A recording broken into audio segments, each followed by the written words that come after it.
Hello साथियों, नमस्कार। Polytechnic पाठशाला यूट्यूब चैनल पर आप सभी का स्वागत है।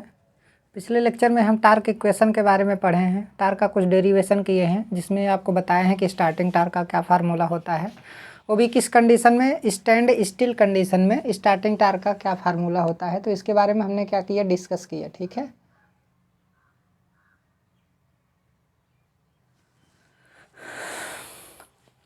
तो अब यहाँ पे हम देखते हैं कि हमारा जो स्टार्टिंग टार्क है स्टैंड स्टिल कंडीशन में जो है मैक्सिमम कब होता है। ठीक है, तो मैक्सिमम कब होता है उसी के बारे में हम यहाँ पे क्या करेंगे, डिस्कस करेंगे। ठीक है, तो जैसे स्टार्टिंग टार्क जो है हमारा, स्टार्टिंग टार्क को टीएस से रिप्रेजेंट करते हैं। तो स्टार्टिंग टार्क हम ना लिख करके हम टीएस लिख रहे हैं। ठीक है, ताकि मतलब छोटा लिखना पड़े।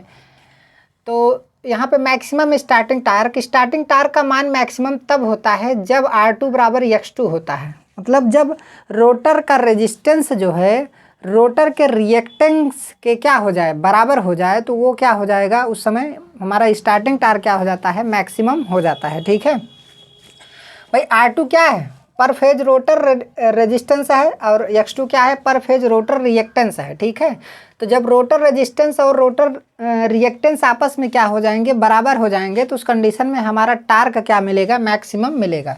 अब दूसरी बात क्या है, हम पिछले लेक्चर में पढ़ चुके हैं कि हमारा स्टार्टिंग टार्क का ये फार्मूला है, स्टार्टिंग टार्क बराबर K4 into V square into वार बटे Z2 स्क्वायर होता है। ठीक है, अब हम ध्यान से देखिए, K4 और वी स्क्वायर को हमने क्या मान लिया, कांस्टेंट मान लिया। भाई K4 तो पहले से ही कांस्टेंट है, वी स्क्वायर भी, वी वोल्टेज भी हमारा क्या रहता है, कांस्टेंट रहता है। अगर कोई भी इंडक्शन मोटर डिजाइन कर दिया गया कि ये 415 वोल्ट रेटेड सप्लाई पर ये क्या करेगा, चलेगा, तो 415 वोल्ट तो हमें उसे देना ही पड़ेगा, उसमें कोई भी वेरिएशन हम नहीं कर सकते हैं। वो मोटर तभी बढ़िया तरीके से परफॉर्म करेगी जब वो 415 वोल्ट उसे क्या किया जाएगा, दिया जाएगा। ठीक है, तो ये तो ऑलरेडी कांस्टेंट रहता है। तो K4 वी स्क्वायर बराबर यहाँ पे क्या हो जाएगा, K5, हमने इसे क्या मान लिया, K5 मान लिया।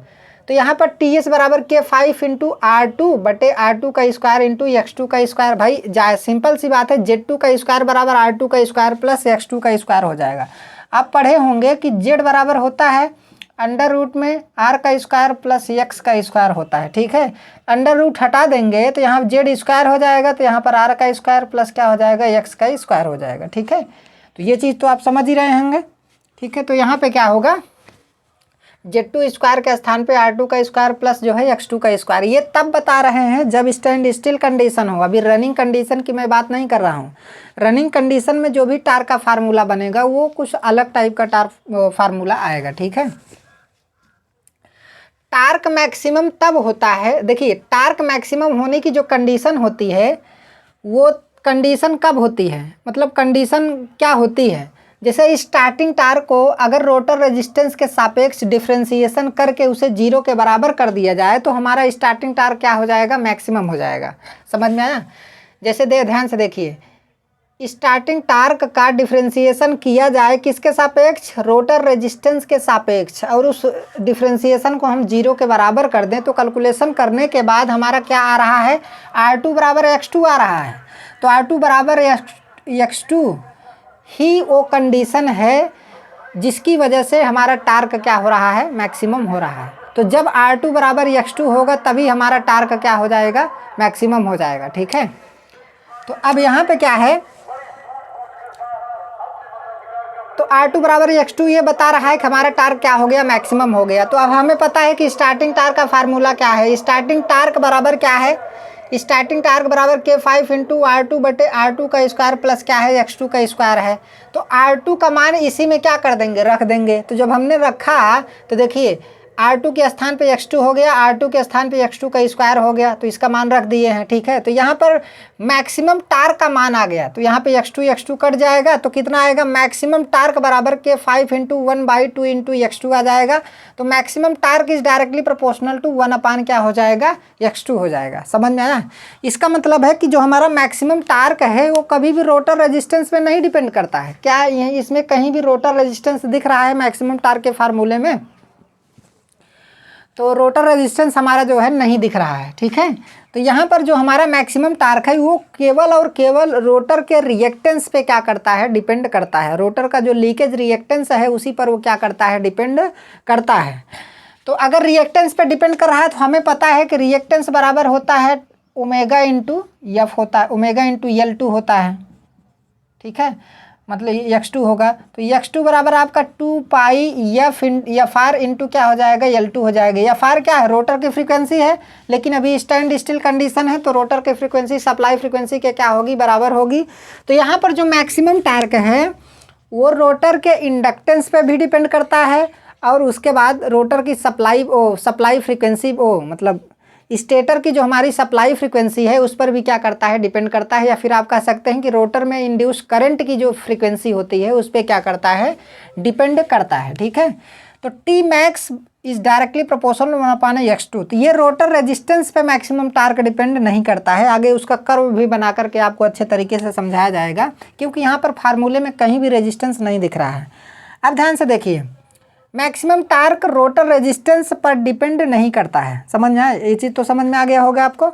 अब उसके बाद क्या है, स्टार्टिंग टार्क और मैक्सिमम टार्क का हम क्या पढ़ेंगे, रेशियो पढ़ेंगे। स्टार्टिंग टार्क और मैक्सिमम टार्क का क्या पढ़ेंगे, हम रेशियो पढ़ेंगे। तो देखते हैं उसका रेशियो क्या आता है। ये रेशियो कंपटीशन एग्जाम में बहुत ही ज़्यादा पूछा जाता है, इस पर न्यूमेरिकल भी पूछे जाते हैं।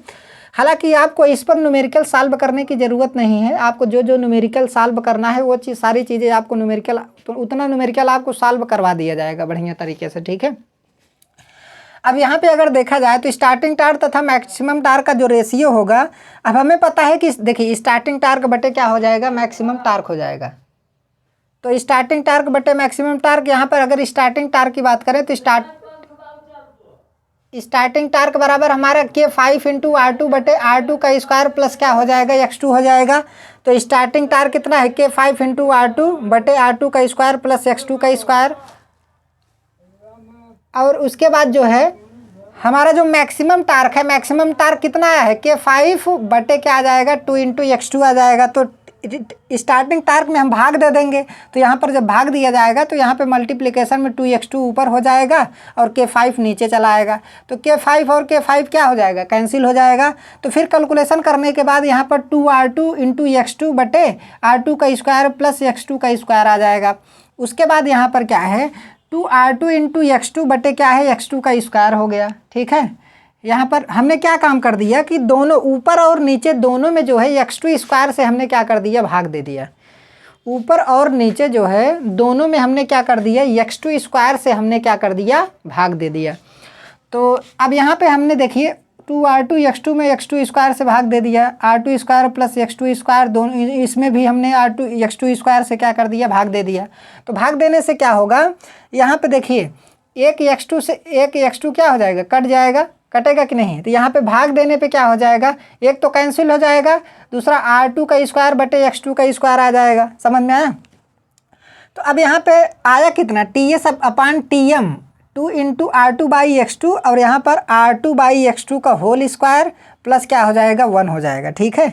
अब ध्यान से देखिए यहाँ पर R2 बाई x2 बराबर हम क्या मान लेते हैं, एल्फा मान लेते हैं। एल्फा किसका रेशियो है, रोटर रेजिस्टेंस तथा रोटर का जो लीकेज रिएक्टेंस होता है उसका रेशियो होता है, ठीक है। तो ये हमारा क्या हमने मान लिया, इसे एल्फा मान लिया। तो एल्फा बराबर R2 बाई क्या हो जाएगा, x2 हो जाएगा। तो अब यहाँ पर 2 इंटू R2 बाई x2 को हमने क्या माना है, एल्फा माना है, हमने क्या माना है, एल्फा माना है। फिर उसके बाद जो है यहाँ पर हम R2 बाई x2 को हमने एल्फा माना है, तो ये तो इसका स्क्वायर है तो क्या हो जाएगा, स्क्वायर हो जाएगा, प्लस यहाँ पे क्या हो जाएगा, 1 हो जाएगा। तो इस फार्मूले को, इस रेशियो को आपको याद रखना है। और यहाँ पर ये भी याद रखना है कि जो हमारा एल्फा होता है वो एल्फा हमारा कितना होता है, इतना होता है, ठीक है। तो इसे भी हमें क्या करना है, याद करके रखना है, ठीक है। तो ये तो हमारा रेशियो हो गया, ये हमारा क्या हो गया, रेशियो हो गया, ठीक है। अब यहाँ पर एट रनिंग कंडीशन की मैं बात कर रहा हूँ। अब देखिए स्टैंड स्टिल कंडीशन हमने पढ़ लिया, ठीक है।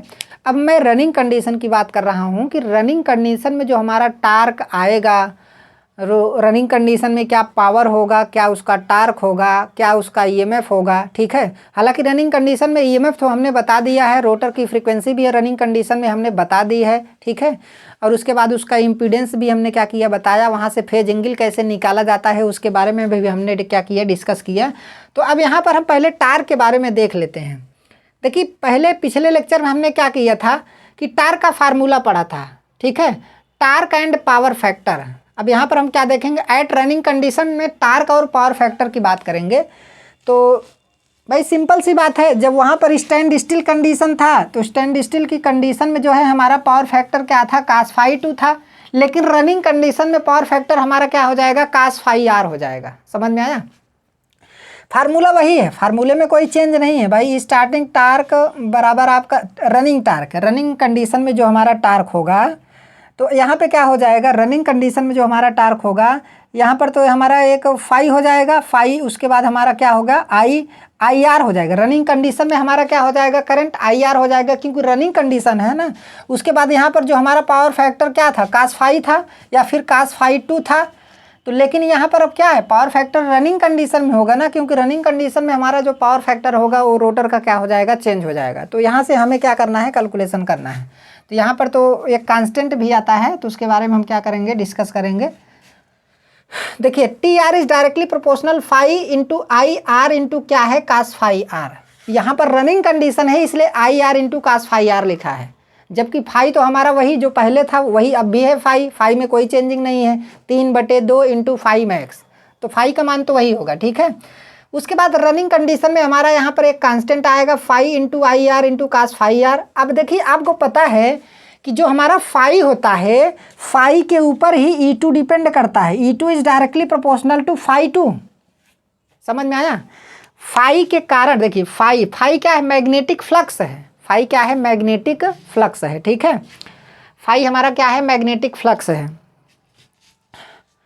तो फाई हमारा क्या है, मैग्नेटिक फ्लक्स है, और मैग्नेटिक फ्लक्स जो है, मैग्नेटिक फ्लक्स के हिसाब से ही हमारा रोटर में ईएमएफ क्या होता है, इंड्यूस होता है, ठीक है। तो हालांकि ये तो रनिंग कंडीशन में ईएमएफ नहीं है, ये किस कंडीशन में है, जब रोटर स्थिर अवस्था में हो। समझ में आया? लेकिन यहाँ पे क्या है, फाई है ना, तो E2 हमारा किस पे डिपेंड करेगा, फाई पे डिपेंड करेगा। E2 हमारा किस पे डिपेंड करेगा, वो फाई पे डिपेंड करेगा। तो इसीलिए यहाँ पर फाई के स्थान पर क्या ले लिया गया, E2 ले लिया गया, क्योंकि E2 फाई के सीधा क्या होता है, समानुपाती होता है। अब आई आर बराबर क्या होता है, cos phi r होगा। आई आर बराबर क्या हो जाएगा, cos phi r हो जाएगा। तो हमने आई आर का मान निकाल के आपको बताया था कि आई आर का मान कितना आता है, ठीक है। आई आर का मतलब है कि I2 डैश करंट हमने बताया था ना। देखिए रोटर के रनिंग कंडीशन में आई आर है, और I2 डैश करंट हमने बताया था कि I2 डैश का मान कितना आता है। I2 डैश का मान क्या आ जाएगा बताइए, E2 डैश बटे आपका कितना आ जाएगा, Z2 डैश। ये आएगा कि नहीं, Z2 डैश हमने कैलकुलेशन करवाया था। लेकिन रनिंग कंडीशन की बात हो रही है, तो रनिंग कंडीशन में हम इसे क्या मान लेते हैं, ER मान लेते हैं। क्या मान लेते हैं, ER। और रनिंग कंडीशन की बात है तो इसे ZR मान लेते हैं, और इसी I2 डैश को हमने क्या मान लिया, IR मान लिया। समझ में आया?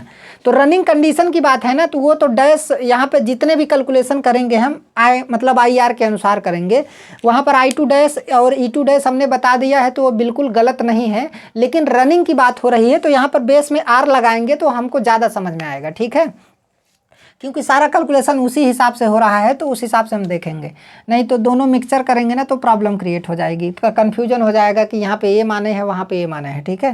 तो इसलिए इसे हमें क्या करना पड़ेगा, समझना पड़ेगा। देखिए हमने I2 डैश का मान कैलकुलेट किया था, तो I2 डैश का मान कितना होता है भाई, E2 डैश, और यहाँ पर Z2 क्या माने हैं, डैश माने थे, ठीक है। तो E2 डैश का मान भी हमने कितना निकाला था, E2 दिखाई दे रहा है कि नहीं, E2 डैश बराबर आपका कितना हो जाएगा, यस इंटू E2 हो जाएगा। ये चीज़ तो आप पढ़े होंगे, ठीक है। और Z2 यहाँ पर क्या आ जाएगा आपका, Z2 डैश बराबर अंडर रूट में क्या आ जाएगा भाई, R2 का स्क्वायर प्लस X2 डैश आ जाएगा, X2 डैश का स्क्वायर हो जाएगा, ठीक है। तो इसके बारे में तो आप लोगों ने अच्छे तरीके से पढ़ा होगा। तो यहाँ पर X2 डैश बराबर आप पढ़े होंगे कि X2 डैश बराबर आपका कितना आ जाएगा, यस इंटू X2 हो जाएगा। तो यहाँ पर X2 डैश हम ना मान करके यहाँ पर XR मान लें। क्या मान लें, XR मान लें। समझ में आया? तो यहाँ पर हम XR मान लें। तो ये किस कंडीशन में है, रोटर के रनिंग कंडीशन में है। यहाँ पर जो E2 डैश है, यहाँ पर जो E2 डैश है, इसी को हम क्या मान ले रहे हैं, ER मान ले रहे हैं, ठीक है। क्योंकि रनिंग कंडीशन की बात है तो वो हमको ज़्यादा समझ में आएगा। तो E2 डैश है तो वो बिल्कुल गलत नहीं है, समझ में आया। लेकिन वो रोटर के रनिंग कंडीशन में है, उसमें कोई प्रॉब्लम नहीं है। तो यहाँ पर थोड़ा कैलकुलेशन TR के अनुसार कर रहे हैं, इसलिए हमें इसको हम क्या मान लेते हैं, TR मान लेते हैं। मतलब जहाँ पे बेस में हम क्या लगा देंगे, रनिंग कंडीशन में R लगा देंगे, ठीक है। और कोई दिक्कत नहीं है। अब देखिए IR का मान अगर कैलकुलेट करेंगे तो IR का मान कितना आएगा, IR बराबर ER बटे क्या है, ZR आएगा कि नहीं। अब ई आर का मान आपको पता है यस इंटू क्या होगा E2 होगा रनिंग कंडीशन में, और उसके बाद जेड आर का मान आपको पता है कि कितना हो जाएगा R2 का स्क्वायर, फिर प्लस यहाँ पर यक्स, यहाँ पर क्या होगा यक्स आर का स्क्वायर। देखिए यहाँ पर क्या होगा यक्स आर का स्क्वायर, लेकिन यक्स आर बराबर आपका क्या हो जाएगा यस इंटू x2 हो जाएगा कि नहीं। तो इसीलिए यहाँ पर हम क्या लिख दे रहे हैं यस इंटू x2 का होल स्क्वायर। ठीक है, यहाँ पर हमने क्या कर दिया लिख दिया। तो ये हमारा क्या आ गया करंट का मान आ गया। अगर मैं पावर फैक्टर की बात करूँ, रनिंग कंडीशन में हमारा पावर फैक्टर क्या होता है, रनिंग कंडीशन में अगर पावर फैक्टर की मैं बात करूं तो थोड़ा यहाँ पर हम दिखा दे रहे हैं, ये तो हमारा अलग कैलकुलेशन हो जाएगा। तो power factor cos phi R बराबर क्या हो जाएगा R2 बाई यक्स आर हो जाएगा, या फिर जेड आर यहाँ पर लिखिए, यहाँ पर क्या लिखेंगे जेड आर लिखेंगे। ठीक है, जो हमारा पावर फैक्टर होता है आर अपान जेड होता है ना, पावर फैक्टर बराबर आर अपान क्या होता है जेड होता है। बेसिक में आप लोग सब लोग AC सर्किट में इसे क्या कर चुके हैं पढ़ चुके हैं। तो आप लोग पहले देखिए, पहले ये पढ़ चुके थे कि कास फाई बराबर होता है आर अपान जेड, होता है कि नहीं, क्या होता है आर अपान जेड। तो यहाँ पर रनिंग कंडीशन में कास फाई आर क्या है हमारा फेज एंगल। रनिंग कंडीशन में EMF और करंट के बीच फेज क्या है ये एंगल है। उसके बाद उसका कास फाई क्या हो जाएगा पावर फैक्टर हो जाएगा। तो यहाँ पर आपका R2 बटे क्या हो जाएगा जेड आर हो जाएगा। समझ में आया भाई, R2 तो R2 ही रहेगा, स्लिप R2 पर डिपेंड नहीं करता है, स्लिप का R2 से कोई मतलब नहीं है। ठीक है, यहाँ पे क्या है R2 बाई क्या हो जाएगा जेड आर हो जाएगा। तो कास फाई आर बराबर आपका क्या हो जाएगा R2 बाई जेड आर हो जाएगा। तो इस तरीके से हम क्या करेंगे कैलकुलेशन करेंगे। तो यहाँ पर हमें मान को रखना पड़ेगा। अभी तो फिलहाल आगे देख लेते हैं। E2 आई आर इंटू क्या है आपका कास फाई आर है। तो ये तो हमारा रोटर के रनिंग कंडीशन में पावर हो गया ना।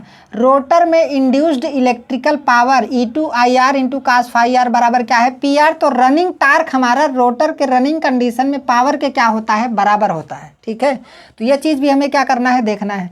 अब रनिंग कंडीशन में हमें टार्क का कैलकुलेशन करना है। तो टार्क TR बराबर यहाँ पर एक कांस्टेंट आ जाएगा K2 आ जाएगा। तो K2 E2 into I R into क्या है कास फाई आर। अब हमें पता है E2 तो हमारा वही रहेगा।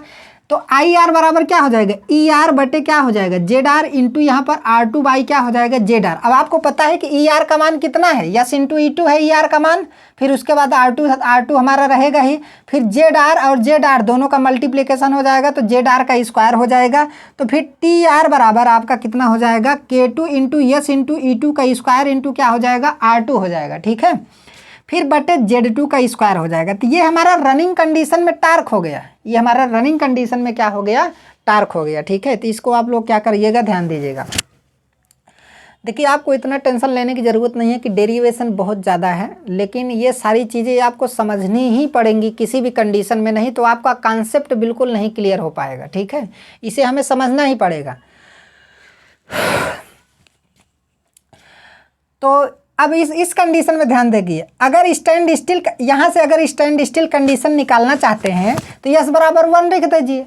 जब यस बराबर 1 रख देंगे तो जो पहले स्टार्टिंग टार्क का हमारा फार्मूला आया था वही यहाँ पे भी आ जाएगा। ठीक है, तो अगर स्टैंड स्टिल की बात करेंगे तो वहाँ पर यस बराबर 1 रख दीजिए। तो जो हमारा पहले स्टैंड स्टिल कंडीशन में जो फार्मूला आया था वही हमारा फिर आ जाएगा। ये उसके लिए क्या किया गया है लिखा गया है।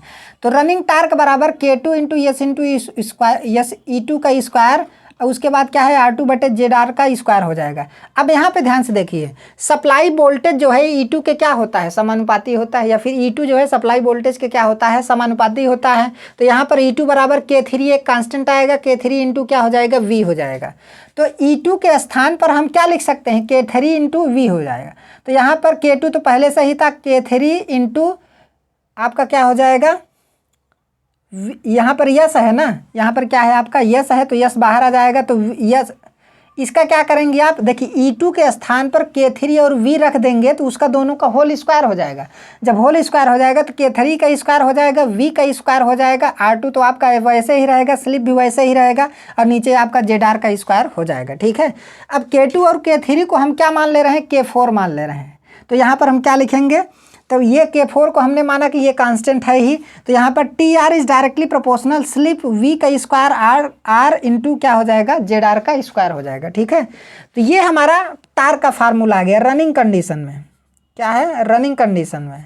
किस कंडीशन में है, रनिंग कंडीशन में है। ठीक है, तो इसे आप क्या करेंगे, ध्यान देंगे।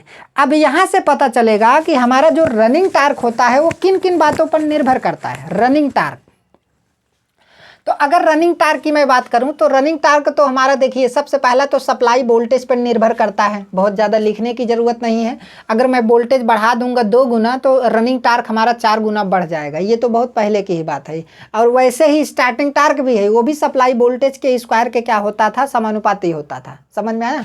तो यहाँ पर पैराबोला कर्व बनेगा रनिंग टार्क और वोल्टेज के बीच में। ठीक है, अब उसके बाद क्या है, रनिंग टार्क हमारा रोटर रेजिस्टेंस पे भी डिपेंड करेगा। अगर रोटर का रेजिस्टेंस ज़्यादा होगा तब भी रनिंग टार्क हमारा क्या हो जाएगा, ज़्यादा हो जाएगा। ठीक है, दूसरी बात क्या है, रनिंग कंडीशन में स्लिप जितना ज़्यादा होगी रनिंग टार्क उतना ही क्या होगा, ज़्यादा होगा।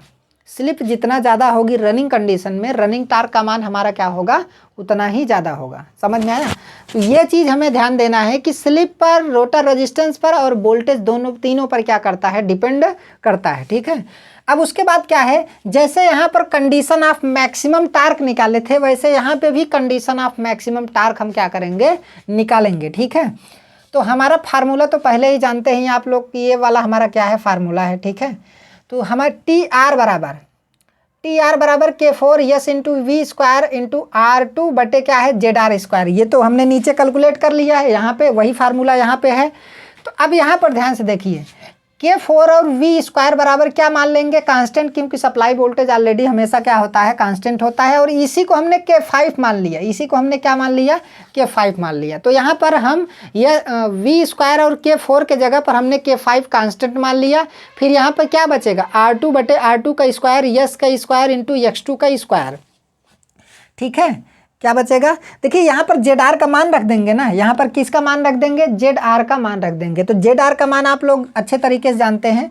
यहाँ पर मैं जेड आर का मान रख दे रहा हूँ, यहाँ पर लिख दे रहा हूँ जेड आर, यहाँ पर लिख दे रहा हूँ कि जेड आर का मान कितना होता है। ठीक है, जेड आर का स्क्वायर बराबर अंडर रूट तो हट जाएगा, तो यहाँ पर आपका क्या हो जाएगा, R2 का square plus yes into X2 yes का स्क्वायर इंटू X2 का क्या हो जाएगा, स्क्वायर हो जाएगा। ठीक है, क्योंकि दोनों का होल स्क्वायर होगा ना, तो यहाँ पर यस स्क्वायर इंटू X2 का क्या हो जाएगा, होल स्क्वायर हो जाएगा। तो ये जेड आर का स्क्वायर बराबर इतना हो जाएगा। ठीक है, तो अब क्या है कि ये रनिंग टार्क हमारा इतना आ गया। तो अब रनिंग टार्क देखिए, अब रनिंग टार्क हमारा मैक्सिमम कब होगा, उसकी भी वही कंडीशन होती है जब रनिंग टार्क को हम R2 के सापेक्ष डिफ्रेंसिएशन करें और उस डिफ्रेंसिएशन को हम 0 के बराबर कर दें तो हमारा रनिंग टार्क क्या हो जाएगा, मैक्सिमम हो जाएगा। तो कैलकुलेशन करने के बाद कितना आता है, R2 बराबर यस इंटू X2 आ जाता है। तो यही हमारी कंडीशन है कि जब रनिंग कंडीशन में R2 बराबर यस इंटू X2 होगा तो रनिंग टार्क हमारा क्या हो जाएगा, मैक्सिमम हो जाएगा। समझ में आया, ये चीज़ हमें ध्यान देना है। यहाँ पर जो लिखा गया है R2 बराबर X2 ये स्टैंड स्टिल कंडीशन में है और ये क्या है, रनिंग कंडीशन में है। अगर यहाँ पर आप स्टैंड स्टिल कंडीशन निकालना चाहते हैं तो यस बराबर आप 1 रख देंगे, क्योंकि स्टैंड स्टिल कंडीशन में यस बराबर 1 होता है तो R2 बराबर क्या हो जाएगा, X2 हो जाएगा। ठीक है, तो यदि इसी टार्क का, ये जो हमारा ये वाला टार्क है, अगर इसका हम क्या कर दें, डिफ्रेंसिएशन कर दें किसके सापेक्ष, R2 के सापेक्ष, और उस डिफ्रेंसिएशन को 0 के बराबर कर दें, उसके बाद कैलकुलेशन करें, तो कैलकुलेशन करने के बाद R2 बराबर यस इंटू X2 कंडीशन आती है और वो कंडीशन ये बताती है कि इसी कंडीशन पर जो हमारा रनिंग टार्क होगा वो क्या होगा, मैक्सिमम होगा। ठीक है, तो यहाँ पर लिखा गया है कि मैक्सिमम रनिंग टार्क तब होगा जब DTR बटे DR2 बराबर क्या हो जाए, 0 हो जाए। कैलकुलेशन करने के बाद ये कंडीशन आती है, कैलकुलेशन करने पर जो है R2 बराबर यस इंटू X2 कंडीशन आती है। ठीक है, तो इस कंडीशन पे ही हमारा टार्क क्या हो जाएगा, मैक्सिमम हो जाएगा। तो अब ये वाला मान जो है हम इसी में पुनः रख देते हैं, इसी वाले फार्मूले में इस वाले को हम इसी में क्या कर देंगे, रख देंगे। तो इस कंडीशन पर रनिंग टार्क क्या हो जाता है, मैक्सिमम हो जाता है। तो मैक्सिमम टार्क बराबर देखिए यहाँ पर क्या है, K5 है, R2 बटे R2 का स्क्वायर इंटू यस का स्क्वायर इंटू क्या हो जाएगा, नहीं यस का स्क्वायर इंटू X2 का क्या हो जाएगा, स्क्वायर हो जाएगा। अब यहाँ पर R2 का मान हम रखेंगे K5 क्या हो गया K5 बराबर, तो K5 इंटू क्या रखेंगे, देखिए R2 बराबर क्या है, यस इंटू X2 है, R2 बराबर क्या है, यस इंटू X2 है। तो यहाँ पर हमने यहाँ पर या का चिन्ह लगा दिया, तो यहाँ पर यस इंटू क्या हो गया, X2 हो गया। अब बटे यस का स्क्वायर इंटू X2 का स्क्वायर होगा, क्योंकि R2 के स्थान पर रख देंगे ना, R2 का स्क्वायर है तो यहाँ पर यस का स्क्वायर X2 का स्क्वायर हो जाएगा। यहाँ पर तो ऑलरेडी पहले से ही था। तो यहाँ पे देखिए कैलकुलेशन करने के बाद क्या आ जाएगा, यस इंटू X2 आ जाएगा, K5 यस इंटू X2 बटे 2s का स्क्वायर इंटू X2 हो जाएगा। 2 बार है ना, एक बार ये एक बार है तो 2 बार हो जाएगा, तो जुड़ जाएगा वो, ठीक है। तो यहाँ से एक तो कट जाएगा, क्या हो जाएगा, कट जाएगा। एक स्लिप भी हमारी क्या हो जाएगी, कट जाएगी। तो यहाँ पर क्या बचा, बराबर 1/2s इंटू X2 हो जाएगा इंटू K5 हो जाएगा। समझ में आया। तो K5 तो हमारा कांस्टेंट है, तो maximum torque is directly proportional 1/2s into X2 हो जाएगा। क्या हो जाएगा, 2s इंटू X2 हो जाएगा। तो यहाँ पे भी देखिए, यहाँ पर जो हमारा मैक्सिमम टार्क है वो स्लिप पे डिपेंड कर रहा है, स्लिप और रोटर रिएक्टेंस पे क्या कर रहा है, डिपेंड कर रहा है। तो इस चीज़ को हमें क्या करना पड़ेगा, समझना पड़ेगा। लेकिन यहाँ पे भी रोटर रेजिस्टेंस पर डिपेंड नहीं कर रहा है। जो हमारा रनिंग टार्क होता है, रनिंग टार्क भी रोटर रेजिस्टेंस पर डिपेंड नहीं करता है। ना तो स्टार्टिंग टार्क रोटर रेजिस्टेंस पर डिपेंड करता है और ना ही रनिंग टार्क जो है रोटर रेजिस्टेंस पे क्या करता है, डिपेंड करता है, ठीक है। तो इस डेरिवेशन को आप लोग बढ़िया तरीके से नोट कर लीजिएगा। जो चीज़ें नहीं लिखनी चाहिए वो चीज़ें हमने नहीं लिखी हैं। फालतू का डेरिवेशन करने की ज़रूरत नहीं है। जितना हमें जानना है केवल हम उतना ही आपको यहाँ पर क्या कर रहे हैं, बता रहे हैं। वैसे तो ये जो डेरिवेशन किया गया है, ये डेरिवेशन आपके बुक के अनुसार किया गया है। भाई बुक तो सभी पढ़ते हैं, सिंपल सी बात है। लेकिन एक डेरिवेशन है जो इससे एकदम क्या है, अलग है, डिफरेंट टाइप का है। तो वो क्या है, थोड़ा ब्रॉड है, वो बहुत ज़्यादा ब्रॉड है।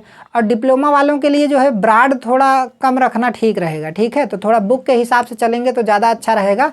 अब मैं जो पढ़ा रहा हूँ बहुत सारी चीज़ें हाई लेवल की भी हैं और बहुत सारी चीज़ें, बहुत सारे कंटेंट आपके बुक के भी हैं और बहुत सारे कंटेंट आपके बुक के बाहर के भी हैं। तो वो सारी चीज़ें मैं पढ़ा रहा हूँ। लेकिन यहाँ पर ये डेरिवेशन आपके बुक का जो था वो काफ़ी ज़्यादा सिंपल वे में था। तो इस वजह से हमें ये अच्छा लगा कि हमें आपको यही पढ़ा देना चाहिए, ठीक है। तो हम इसे पढ़ा दिए हैं। बाकी जो एक्स्ट्रा कंटेंट होंगे, अगर समय मिलेगा सिलेबस ख़त्म होने के बाद तो उसको क्या कर दिया जाएगा, पढ़ा दिया जाएगा, ठीक है। तो आज का क्लास यहीं तक, धन्यवाद।